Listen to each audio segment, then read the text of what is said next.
Shalom, Horas Bapak Ibu warga jemaat HKBP Kramat Jati dan saudara-saudari terkasih dimanapun berada.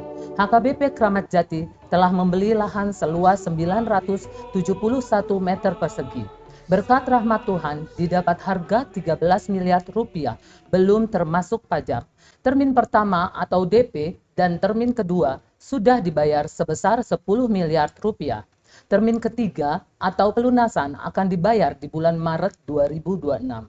Tujuan membeli lahan adalah 1. Penambahan ruang kelas sekolah minggu. 2. Membangun ruang ibadah sekolah minggu sekaligus menjadi serbaguna dan membangun ruangan lain sesuai kebutuhan. 3. Akses masuk keluar kompleks gereja menjadi 2 lajur. 4. Kapasitas parkir kendaraan bertambah. Untuk mendahulukan pembayaran, panitia telah mendapat pinjaman tanpa bunga atau pinjaman lunak dari warga jemaat HKBP Kramat Jati dan pihak luar. Pelunasan pembelian tanah bulan Maret 2026 sebesar 3 miliar rupiah dan pengembalian pinjaman bersumber dari sumbangan per meter persegi warga jemaat HKBP Kramat Jati dan pihak lain melalui proposal. Pengembalian pinjaman secara bertahap akan dimulai bulan April 2026. Demikian penjelasan singkat dari panitia. Mari Bapak Ibu, generasi muda dan siapapun yang tergerak berkorban dalam iman untuk menyumbang agar lahan itu menjadi milik Tuhan melalui HKBP Kramat Jati. Tuhan memberkati. Horas.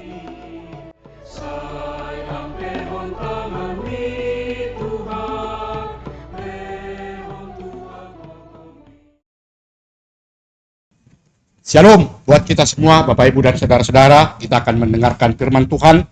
Marilah kita berdoa.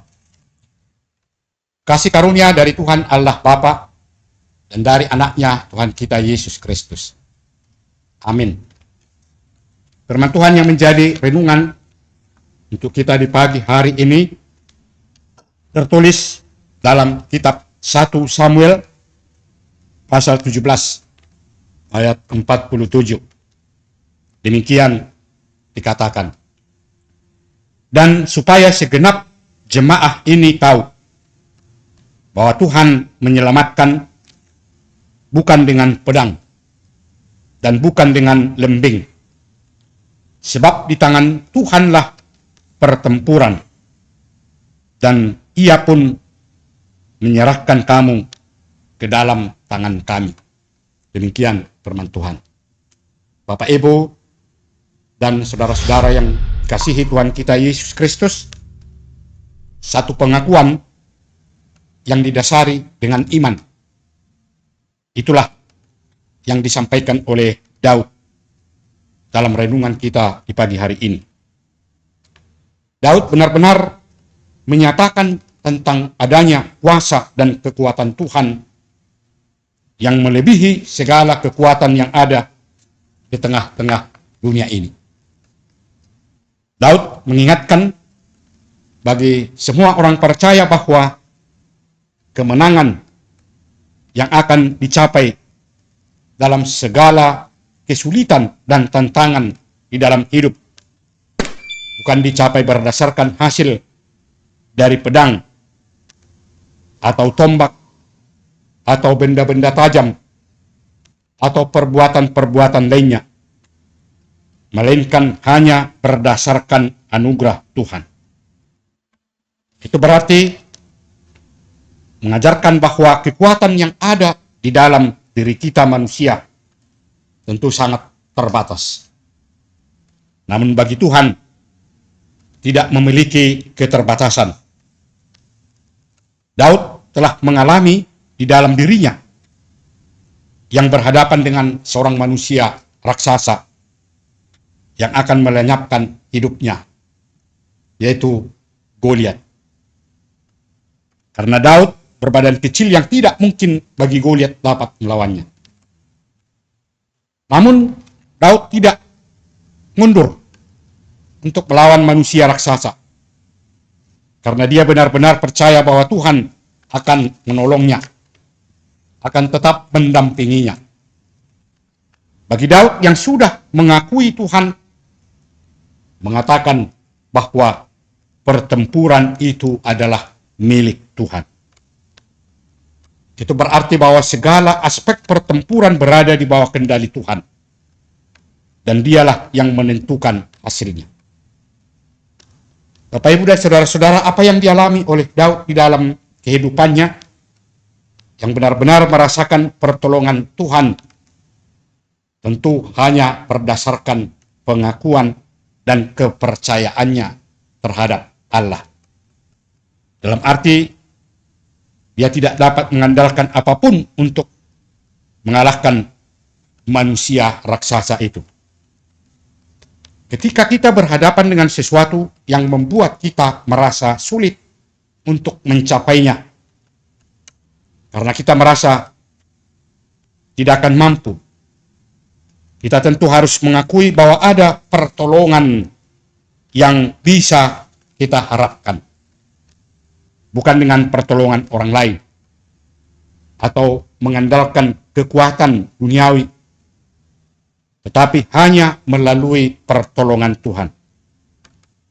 Jadi kita dapat mengandalkan Tuhan, dan Dia akan berperang.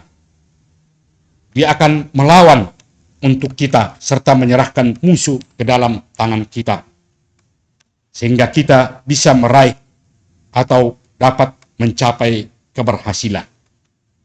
Sama seperti Daud yang menghadapi Goliat, kita tentu juga dapat menghadapi tantangan besar dalam kehidupan kita dengan iman dan keyakinan bahwa Tuhan akan menyediakan, mempersiapkan jalan untuk menyelamatkan hidup kita dari cobaan atau tantangan yang kita hadapi dalam kehidupan kita ini. Tindakan Daud dan perkataannya dimaksudkan untuk memuliakan nama Tuhan. Ketika kita mempercayakan kemenangan kepadanya, kita membiarkan Dia yang dimuliakan di hadapan dunia, menunjukkan bahwa Dialah satu-satunya sumber kekuatan dan kemenangan yang sejati di dalam hidup kita. Itulah yang kita peroleh dalam kehidupan kita dengan tetap taat dan setia mengikuti apa yang diperintahkan oleh Tuhan Allah. Banyak tantangan yang kita hadapi dalam kehidupan kita, tapi kita yakin Tuhan Allah akan selalu menyertai, melindungi, dan memberikan segala sesuatu yang kita harapkan, sehingga kita dapat bersuka cita sebagaimana dirasakan oleh Daud di dalam kehidupannya. Amin. Marilah kita berdoa. Puji dan syukur kami panjatkan kehadapan-Mu ya Tuhan Allah, atas segala kasih setia-Mu dalam kehidupan kami. Hingga di pagi hari ini, kami hadir di hadapan-Mu untuk menyampaikan rasa syukur kami. Terima kasih Tuhan atas semua pertolongan dan perlindungan-Mu, sehingga kami di pagi hari ini dapat merasakannya. Ya Tuhan, kami menyampaikan terima kasih atas firman-Mu yang telah mengingatkan kami kembali, supaya kami dalam menjalani kehidupan setiap hari bukan mengandalkan kekuatan atau apa yang ada dalam diri kami, tapi kami hanya tetap berserah kepada-Mu ya Tuhan, supaya Engkau yang memberikan kekuatan menyertai kami di dalam segala aktivitas dan pekerjaan kami. Lindungi kami dan kuatkan kami Tuhan, khususnya dalam melakukan semuanya pekerjaan kami, agar kami dapat mencapai apa yang kami inginkan, dan itu menjadi berkat dan membuat kami dapat bersuka cita. Terima kasih Tuhan atas firman-Mu yang telah mengingatkan kami di pagi hari ini. Kiranya kami dapat tunjukkan dalam hidup kami agar kami tetap hanya berpengharapan melalui pertolongan-Mu. Ya Tuhan Allah Bapa di surga, di pagi hari ini kami juga berdoa buat seluruh jemaat-Mu dimanapun mereka berada. Tuhan kiranya sertai dan lindungi, berikan kekuatan di dalam melakukan semua aktivitas dan pekerjaannya, supaya mereka dapat merasakan betapa besar anugerah-Mu yang memberikan berkat dan sukacita.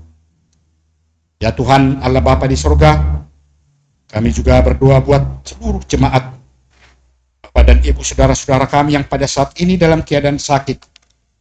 Kami mohon Tuhan sertai, Tuhan lindungi dan berikan kesehatan kepada mereka. Ya Tuhan Allah Bapa di surga, di pagi hari ini kami juga berdoa buat gereja-Mu dalam melakukan semua aktivitas dan semua program-programnya. Tuhan kiranya dapat mengabulkan dan menjadi sukacita dalam kehidupan kami seluruh jemaat-Mu. Dan berikan kesehatan dan kekuatan pada semua majelis-Mu ya Tuhan yang melayani di tengah-tengah gereja-Mu ini. Supaya tetap dalam sukacita untuk melakukan tugas-tugas pelayanannya. Terima kasih Tuhan, inilah doa kami yang kami sampaikan kepadamu hanya di dalam nama anak-Mu Tuhan kami, Yesus Kristus. Amin. Anugerah dari Tuhan kita Yesus Kristus, kasih setia Allah Bapa, dan persekutuan Roh Kudus, itulah kiranya yang menyertai saudara-saudara semuanya. Amin. Bapak, Ibu, dan saudara-saudara, kiranya di pagi hari ini Tuhan tetap menyertai, melindungi kita semuanya. Shalom, selamat pagi.